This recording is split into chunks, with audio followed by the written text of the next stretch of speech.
Kwa majina, Stephen Dhombe Dirago kutoka Jorwa Masto. Mimi ni memba wa kikundi ya Gashogu Tree Nursery. Tumekutana hapa ili tuweze kuongea na kujadili kuhusu maendeleo ya kaunti yetu.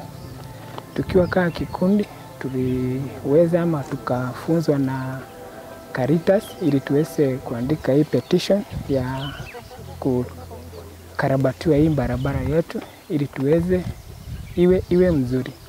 Tuliandika petition kutumia ama kupitia kwa hii kikundi ya Caritas, ndio walituelimisha ili tujue rights zetu, tuweze kujua kuandika hii petition, sababu hatukuwa tunajua hii petition vile inaandikwa ama tutaanza wapi.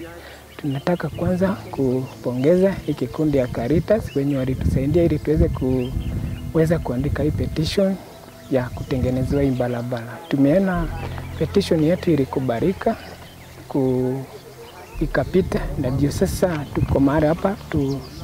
Nawapea shukrani wenye waliingilia kama county government, walikuja na wakaweza kutugradia hii barabara. Tumeona imekuwa graded. Sasa kitu imebaki ama kitu kimebakia ni malam Kalavat, na tunaomba tu wataweza na watakubali kutumalizia hii kazi ili tuweze kufurahia. Tunaweza kuwarudishia shukrani, tuambie asante, na mahali wamebakia tunajua itaendelea na tutaweza kushinda, na Mungu atawabariki.